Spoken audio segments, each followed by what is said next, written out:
Hey everybody, it's me, Beth Maitland from Drama Queen Bee Quilt Studio, and welcome to vlog number 3. I have been laid low the last couple of days. I've not been feeling very well, and don't worry, it's not the COVID. It was another little issue that I occasionally have, and so I've been kind of sick in bed, which is crazy, very unlike my normal everyday routine, and so that's been kind of odd. So I thought I would curl my hair. I thought that would make me feel more alive today. And I'm glad that you could join me for vlog number 3, in which we discuss arrogance and a couple of long arm quilting techniques with roll-in video. The arrogance thing as well, I've been pondering the last couple of days. I thought, you know what? I wonder what makes me think that I have something to say that people would tune in and watch a vlog on YouTube and listen to me rattle and prattle on and on and on. And so I know that I do have some things to share about long arm quilting, regular quilting, sewing. I've been doing this since I was 13 years old, and I would say that I'm probably at expert level in many areas of my maker journey. And so then just by virtue of experience, I do have things to share, but isn't it interesting? I was thinking how arrogant I would have to be to think that everybody's going to tune in and breathlessly listen to what I have to say. So if you have done so and you've gotten this far in the vlog, thank you so much for joining me. And I do hope that I do occasionally touch on things that help you in your journey. Information that I share as part of giving back to the wonderful life that I have lived and experienced, and the wonderful equipment that I've been able to use, and the wonderful things and techniques and processes that I've been able to learn either on YouTube, self-taught, or from many, many lovely teachers during my life that have given to me. So I'm hoping to give some of that back. That's kind of the reason. It's not arrogance as much as I sort of want to share back all the things that people have shared with me. So that's our arrogance subject matter. The number 2, I was working in the studio a couple of days ago. I took a couple of little captures of video, which I'm going to insert when I finish here and edit. And so I want to talk about a couple of those things, and I maybe will use then my conversation over the actual muted roll-in of me quilting. A lot of people ask questions in long arm quilting or quilting on your domestic machine about using rulers to stitch in the ditch, and what the purpose of stitching in the ditch is, and is it important to do? Is it a skill you need to develop, etc. So we're going to talk a little about stitching in the ditch. In a moment, I'll roll in me using a ruler on the long arm as a guide. I can, if you go, and you can, if you go slowly enough, either on a long arm, a mid arm, or on your domestic machine, if you go slowly enough, what your goal is to get a stitch line to fall in between the folds of the fabric where the seaming is along your stitch line, in between, let's say, sashing and a border, or the center medallion section of your quilt and piecing and a sash or a border. And the purpose is really to outline a border like you would frame something to hold down the seam. It also secures the stitches and keeps that from breaking apart over the course of years. It holds down and secures those seams. And it also creates loft, which you kind of want, and the purpose of quilting is to create a design in the loft, causing the batting to fluff up when you launder it to make a design. So you're creating a design border and loft, and you are also creating a design element. So it's sort of like framing, it's sort of like securing. I did a quilt that was hand quilted. Every seam was hand quilted, and it was a big quilt, and it was a Dresden plate quilt, and so it was all hand applique as well. And it had been the process a woman was going through. My client had been working on that quilt for 10 years. And she wanted me to, in the process of long arm quilting, she wanted me to secure all of the seams that she had hand quilted. Early on, some of them, they weren't little tiny neat stitches. They were larger spaces in between the stitching. The thread was old. At some points, the background fabric changed colors. So there were a lot of, but she was determined to have that quilt finished and have it look its very best. So I didn't stitch in the ditch at that point and risk perhaps severing some of the stitching that was old and was in that seam line. Instead, I stitched on the ditch, above it or below it, depending upon how the application was sewn and how it was pressed. I stitched right next to that seam line to hold everything down, so that in the course of laundering and use on her bed or as a throw, however she was planning to use the quilt, in the course of folding and storage, even if those threads broke, my quilting was going to capture all of that seam allowance folded under and sewn on across the top. That was going to capture and hold everything down. So that was an entirely different approach to ditch stitching, although it did the same design thing. It outlined a line of sashing and border fabric, and it created the loft that she wanted in the design, as well as securing that seam. On a domestic machine, I find it, when I'm quilting in the ditch, I find it a little more difficult to use rulers. I don't use rulers in stitching in the ditch to make my line straight. I use the ruler as a guide.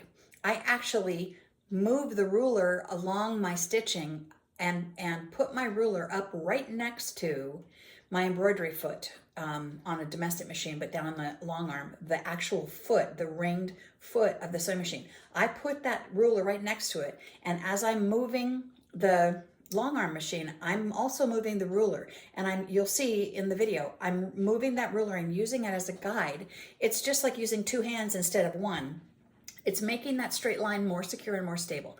So I'm actually using the ruler less as a tool to run next to make a straight line, more a tool to use two hands, like pressure from both hands, to guide the machine to make it a straight line. So you'll see in the video, which I will insert, how that works. And I'm also, I think I left in the video pulling up the bobbin thread from the back when I tied off to be able to advance the quilt on my long arm frame, that's important at the beginning and the end of any of your quilting. If you're doing an heirloom quilt, you may actually tie off that bobbin and top thread together and then thread it through a needle and feed it into your quilt and move that needle far away and pull it all through and snip it down the line a bit to actually bury the threads for an heirloom quality quilt. For, let's say you're going to enter it in a quilt show or a juried project, or you're making a special heirloom to hand down, or you're doing a project that you want to last a really long time and you don't want those threads to unravel or come apart. So I don't do that on the long arm. I go back and forth a couple of times, maybe 6 to 8 stitches to secure those things. But I always bring up the bobbin thread at the beginning and at the end. It's important to me to know that the bobbin thread is, it also establishes I'm getting ready to charge off on a long line of sewing before I stop again. And I want to make sure that my bobbin thread and the tension and all of that stuff are taken care of, so I don't end up with nests underneath where I can't see, and I take it off the frame and I have a bunch of surprises I have to repair, or a bunch of stitches I have to pick out because the tension wasn't just right. And believe me, ask me how I know, it has happened many times where I've taken something off the frame and had to reinstall it on the quilting frame, which is a big job, especially when it's finished, and remove a whole bunch of thousands sometimes of stitches that where the tension, the bobbin thread didn't catch just right, or the bobbin, I sometimes use disposable bobbins, pre-wounds. The pre-wound bobbin, the paper wasn't appropriate, or it was frayed, or not being pushed down as it was being used, and it ended up messing up the tension and creating eyelashes on the back, which is the top thread pulling through and showing on the bottom. At any rate, I hope that made some sense.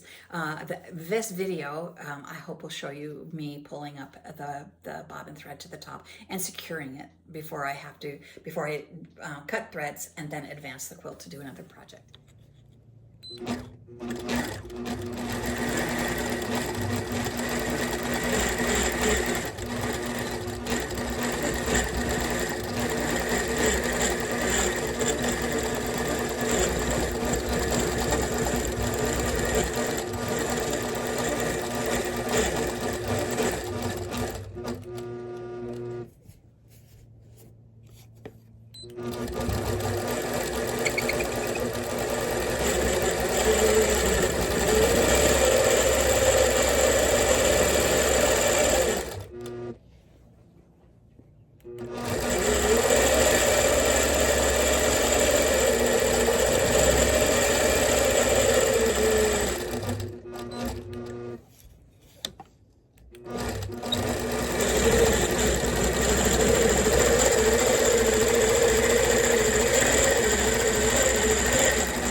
The other little video that I'm going to insert, and I need to remember to allow a little bit of time for those videos, neither one are long, but someone asked in the comments for some actual examples of me long arm quilting again. They asked for longer projects that I will do later as actual tutorials or demos that aren't vlog posts, but they asked for some video of me actually long arming. This is a curly sashing design, just the end of it. And I want to show you, I wanted to illustrate how I go around corners and how I plan for it without marking out the quilt.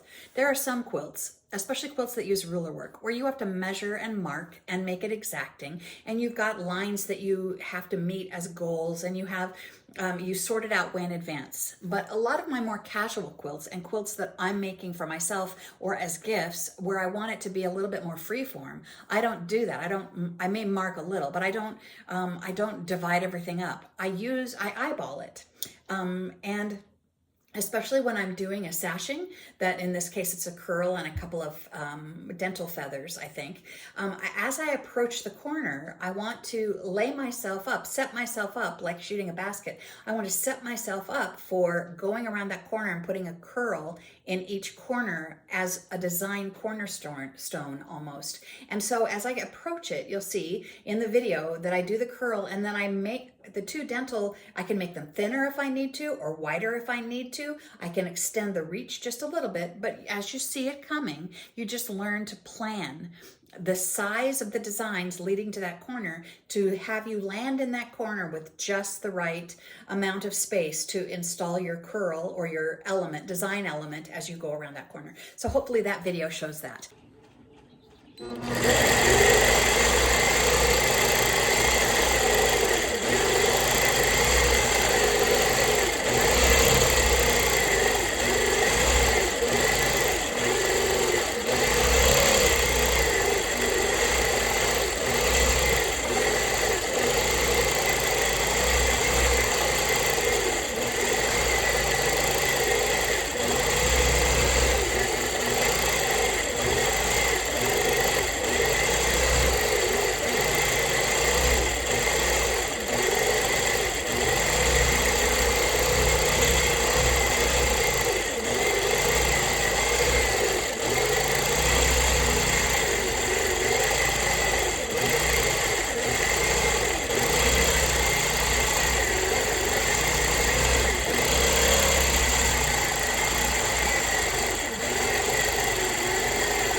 And by now, I think we're approaching my 15 minutes when I've inserted those two videos. So thank you very much today for watching. I have a few more things in mind to share with you over the next week or so. I'm going to add a couple of more vlogs because I have a couple of other things I want to talk about. But today, I hope you enjoyed the video footage, just little brief things and an explanation as to what I'm doing, why I'm doing it, perhaps especially for a lot of the new long armors that have been making comments. Several of you have got new long arm machines and are just learning and experimenting. I hope that this will be useful as you start your process. And if I may say, the one thing that has always been the most important thing for me in my long arm journey has been drawing out the designs in advance. Drawing and drawing and drawing. At work, I draw on scripts. At home, I scribble in front of the television, drawing and drawing and drawing. And you do develop that muscle memory that once you get to the machine, it looks way better than your drawing. People say, I'm not an artist, I can't draw. How can I long arm quilt? It doesn't matter. Once it's in stitches, it looks so much better than it does on the paper. So everybody get some projects in, get some stitching and sewing, and do something creative over the next days. And we'll be back with another vlog again very soon. Thank you for watching. It's Beth Maitland from Drama Queen Bee Quilt Studios. Thank you. Everybody stay safe and well. Bye-bye.